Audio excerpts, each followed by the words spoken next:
Hello and welcome to Ula Tea Leaf Readings. My name is Lenor, and tonight I'm going to be reading your tea leaves. This is a horoscope for Taurus. If Taurus is your solar, lunar, ascendant / rising sign, then this is a message for you. All right, let's get started. Okay, and so our card tonight is the Seven of Wands, and that has everything to do with valor. All right. Let's see what these tea leaves have to say. Now, if you haven't subscribed yet, please think about doing that. You can hit the little bell. It'll let you know when the next videos are coming out. And it is free to subscribe. I'm still a bit under the weather. You might be able to hear that. So I apologize for my voice, if I cough, if I have a little sniffle. I'm really trying to keep it together, but, you know, these things, they just linger. Thankfully, my husband has been wonderful and taking care of me. And I have been taking care of him, and we've been, trying to get it together here.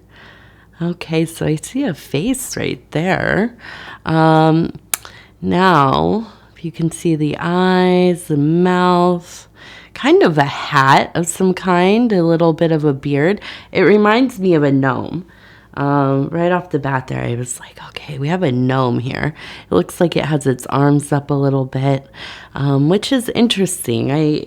Sometimes we have the fae in our readings. I really can't remember having too many gnomes, but my personal relationship with the gnome, as far as symbolism goes, is that this is another one of our backyard spirits. These are keepers of the domain. They watch over. Now, they maybe are not actively protecting us, but they are keeping an eye on our homes, on our property, on our, our shared spaces here. And I think of them a lot in the garden, out by the trees. And there is, I have a neighbor across the way, down the way a little bit, across and down, that has a gnome that is really cool. Its clothes are painted black, and its little hat is painted black. And I always think, oh, that one's my friend for sure. And they have kids over there. So the kids sometimes when they play outside, they move it a little bit. And I always say, oh, okay, well, now he's looking more towards the east today. So we have some of that eastern energy coming in.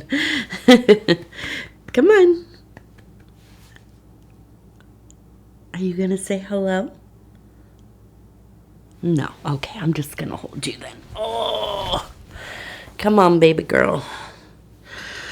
So, there is extra protection around your home. At least watching out for. And I think that this should alert you to anything that is going wrong, if there has been anything that has seemed strange. I feel like these little guys out there are letting you know, that some kind of connection. They're leaving out signs, symbols, patterns for you to find. Maybe it's a psychic connection, an energetic connection. But if, say things have gone missing, or there's some kind of structural problems, or, the squirrels are getting into the attic, or, whatever it is, something, they will let you know. So if you do start to notice any kind of oddities or uncanny things occurring in the yard or around the house, on the outside of the house, it's a good time to check things over. Because I don't get the feeling that this is necessarily them saying, yeah, there's something that, you need to take a look at. But I see that there's this energy. It is presenting itself to us here. And so it does want to let you know. You know, go check this out. Go check out the outside of the house. I'm not going to cough right on you. That would be terrible. Excuse me. Okay, so we have that guy. And also, let me just say, with this symbolism as well, we have a lot of happiness. Okay, there's a happiness, there's joy. I don't mean to make it sound like, oh, there's something bad going on, but I think it's just a reminder. You know, it's like a reminder that you need to go check your oil or get it changed or whatever. It doesn't mean that there's any cataclysm. There's nothing necessarily bad happening, but we do know that the gnomes are kind of happy, enjoyable energies, right? I don't think they're as mischievous as some of the others, the elves and the fairies and so on. So you're protected there. They're not playing tricks on you. All right, let's take a look, TT. Let's see what they got going on here.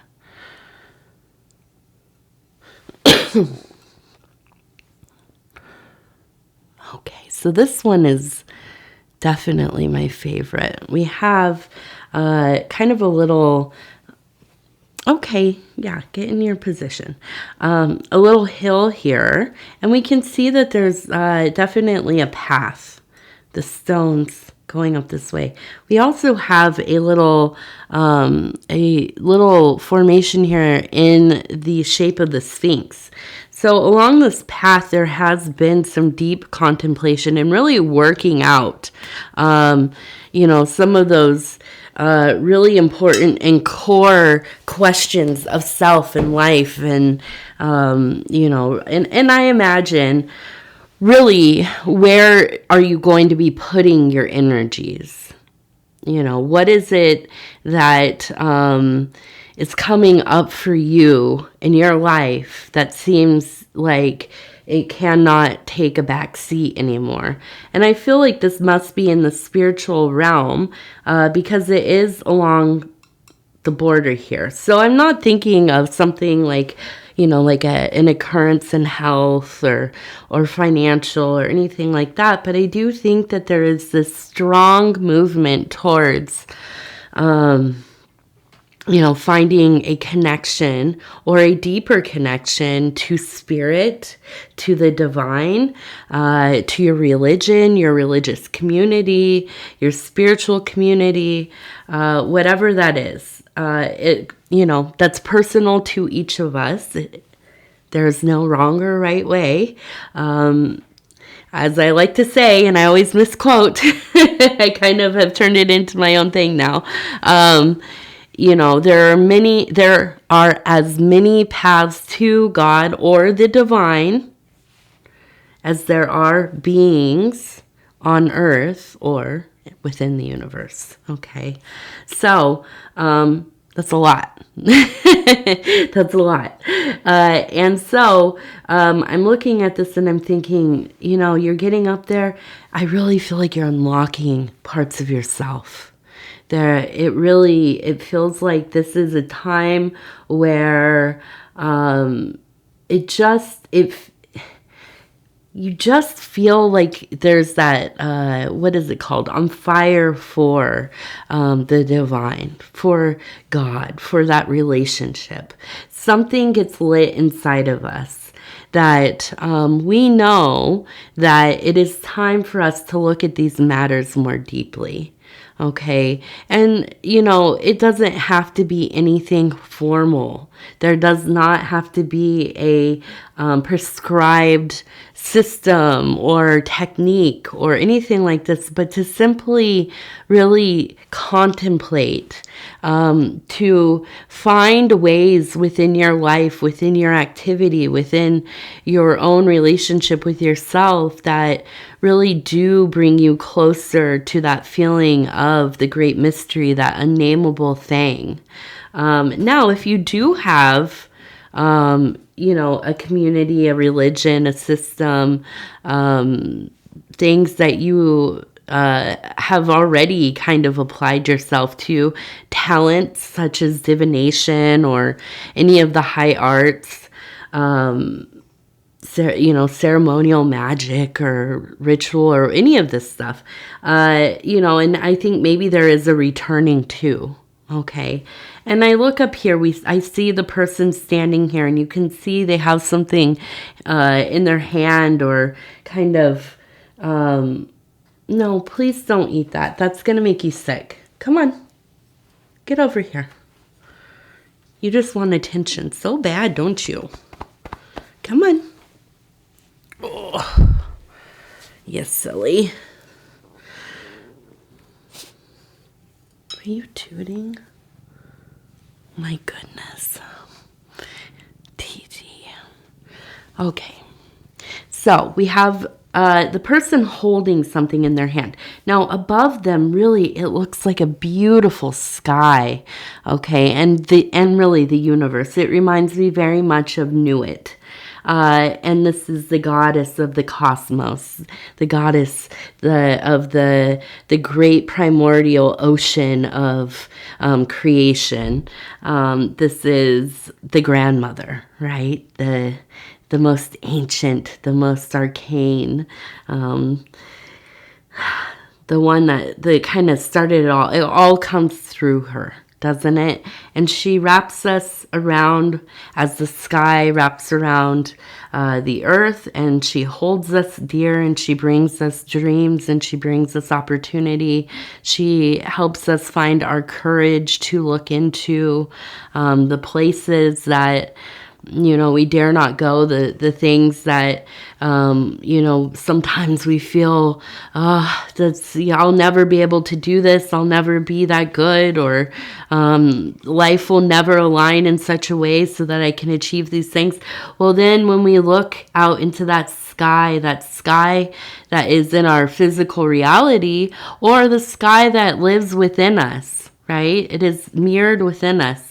And we look deeply into it, and we find those internal resources. We find that strength. We find the ability to be brave, that valor, right? It comes back to that valor with the Seven of Wands there. And we muster up all of that. We pick it up, and we, to roll it into a ball, and we hold it against our chest, and, and we bravely go on into wherever that is, along our path, into our work, creating our families, keeping our families, our creativity, our devotion, our love, the kindness that we have, the ability to heal ourselves, right? And so on, to transcend. And I look at this and I think, there really, there's so much up there. There's so many things. Your story is vast. And I think that sometimes you probably look at your life and you think, I haven't done enough. I've done too much. What do I have to show for all of this? And it seems to have gone by so quickly. And yet, if you really sat and you thought about your days and your hours and the beautiful places you've been, and, the beautiful thoughts and feelings and impressions and sensations that you have swam through, you would remember, you are a collection of so many things and related to so many things. And it is this kind of infinite fractal net, right? And we're so close to one another. And I see here, up here, we have, it looks like maybe what is it called? I can't think of the name. A monkey or a chimpanzee. Baboon. That's what I was trying to think of, a baboon. And so we see we have the baboon version of Thoth, okay, the god of magic, the god of mathematics and sciences and so many other things here. And we see at the edge kind of looking up into this all. And I think that really is kind of that that place of contemplation. And I think also kind of a draw towards maybe beginning to write your memoirs or begin your diaries, writing an account of your travels, your times, and places that you have been and wish to be, and your dreams and all these things. And maybe you kind of laugh and think, Lenore, I'm not a writer. I haven't done that many exciting things. Well, I think it's important for us to document to some degree the stories of our lives. It doesn't have to be for anybody. Maybe just for you, maybe just for your children or your family or whatever. You don't have to be any kind of accomplished writer or barely know how to write at all. But I think it is important at some point in our life to really begin the process of individuation, but also the process of contemplating. Maybe not so much living in the past, but at times visiting those places, going into them, feeling them again, walking around in our memories. And it's interesting because at so many different points in our life, when we revisit some of those old things, they look very different, and as we gain perspective, we realize, what we may have thought before might look quite different as you get older. And this to me has been so evident and become very obvious to me as I've had a child. I look back on a lot of things, they seem absolutely different than I remember them. Not the details, but just how I receive the pieces of it, my feelings about the people in my life, and their behaviors and their shortcomings. As becoming, I think, a parent, I am much more empathetic and much more forgiving for a lot of things. I understand more than any other time in my life that most of us are just trying to make it through the day, right? We're all out here just making it up as we go along, trying our darndest, right? And so when I see this, I feel like this is not unlike what you, maybe have been thinking about. And when I see Thoth, I think, yeah, this is really, you are applying these critical perspectives, these thinkings. Maybe, you have been in different kinds of therapies, or you have read about, maybe you are somebody who is prone to philosophy or, whatever it is. But I see you looking back and really having kind of a really humanistic experience with your life, where it maybe at times has really invoked, big emotions. And it still probably does, right? But I think that there has been kind of this ability to see without the anger so much. And this is a freedom. It's a little freedom. And, through this work and through this tempering of self, I feel like you are able to probably own more of your story than you ever have. I feel like you have begun to move out of this configuration of, I think often we think a lot about life as being done to us, as we just kind of showing up, and life is kind of thrown at us, and we are often unwilling participants, at least in the parts that are quite difficult. And, that might be true, but on a deeper or larger existential level, it really, it becomes its own burden to constantly feel like we have no ownership of the way that things have gone in our life, that we cannot find a sense of control of our own decisions and our own path. And, you think of as a child when so many things are decided for you.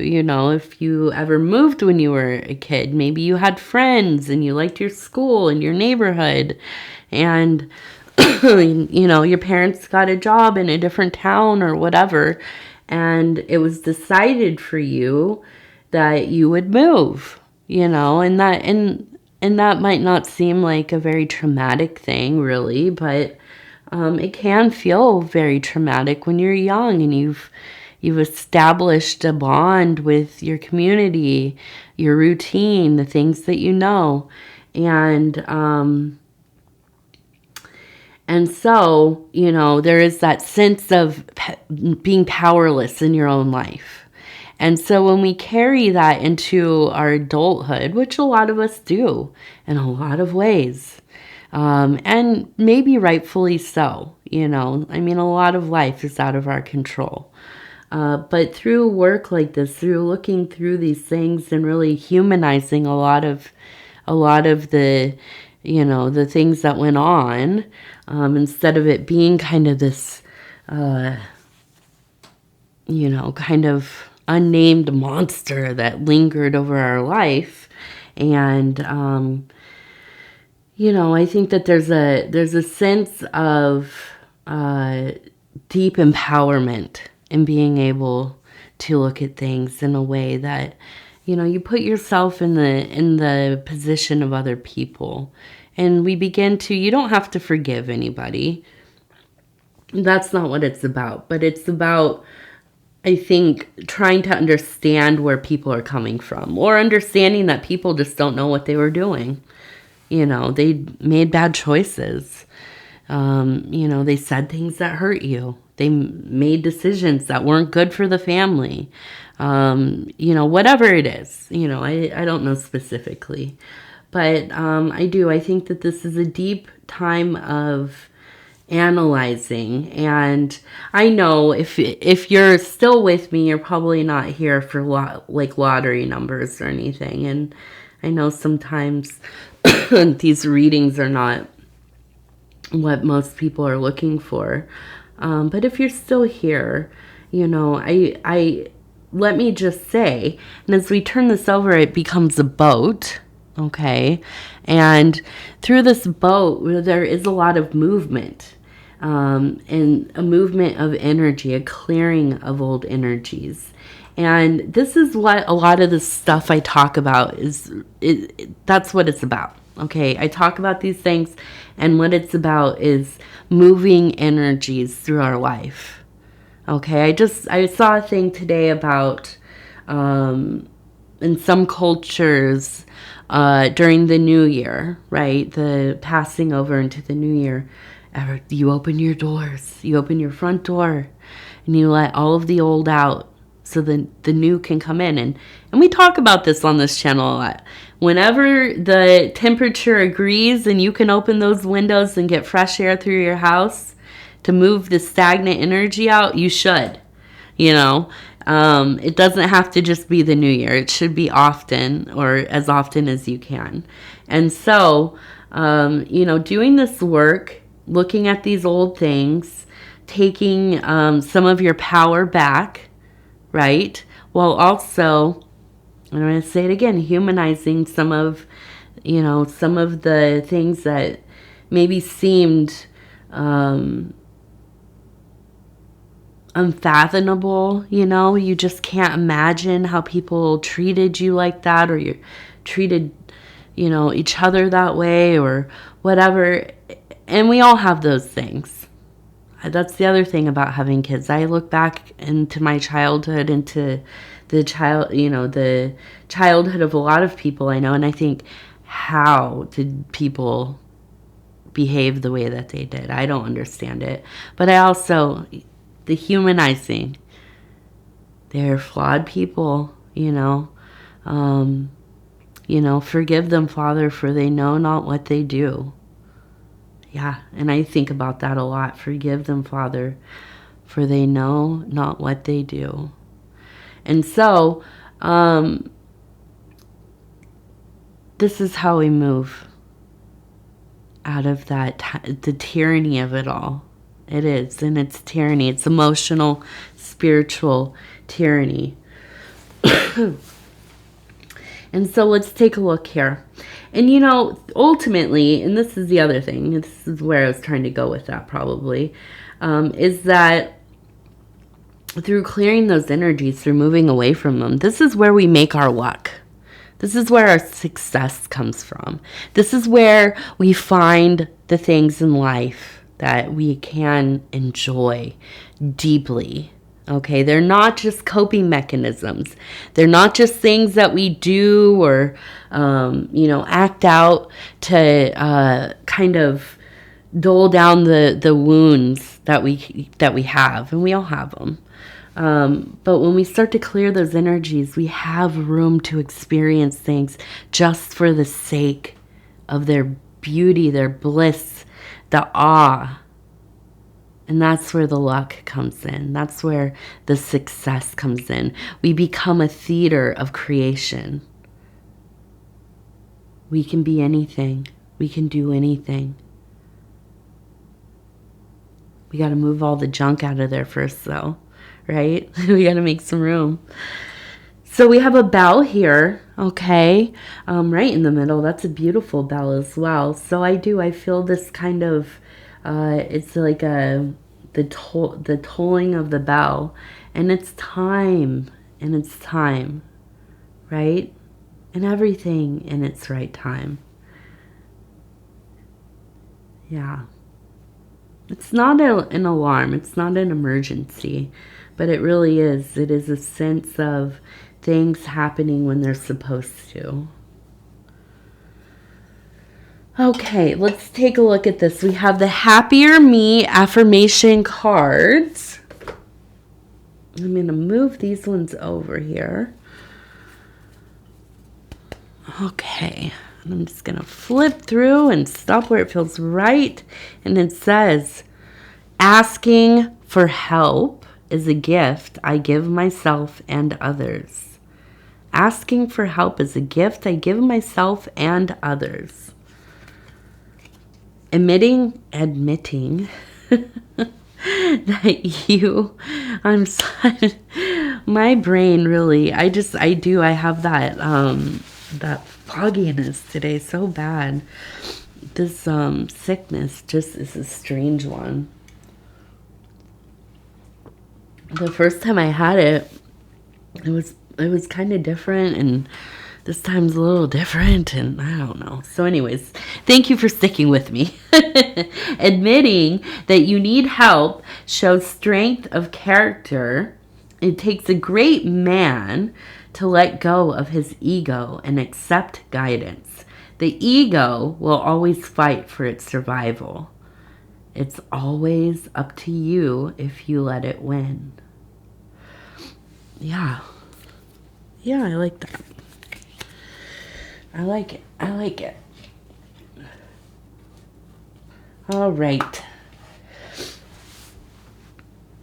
So, Taurus, I'm going to say thank you so much for spending this time with me. It is always such an honor to be able to bring these messages to you. And if you would be so kind as to like the video, it really does help the channel so much. And if you have not subscribed yet, please think about doing that. You can hit the little bell. It'll let you know when the next videos are coming out. And it is free to subscribe. If you'd like to leave a comment, please do. I read them all. They mean so much to me. They truly do. All the kindness has really been helping get through this everlasting sickness we have going on here. It seems like everybody's getting better. I think Paul, shout out to Dove and Serpent Tarot, my lovely husband. He's pretty much on the mend already. And my daughter, she's fine. She's like totally fine. So she's all back to normal, and I'm the last one just kind of lingering a bit. So such is life as the mom, huh? So anyways, I've been very thankful of the lovely comments and such. And so, Happy New Year. It's 2024, and it's going to be a good one, Taurus. It's going to be a good one. All right. I love you. Take care of yourself. We'll talk in a few days. Thank you, thank you, thank you.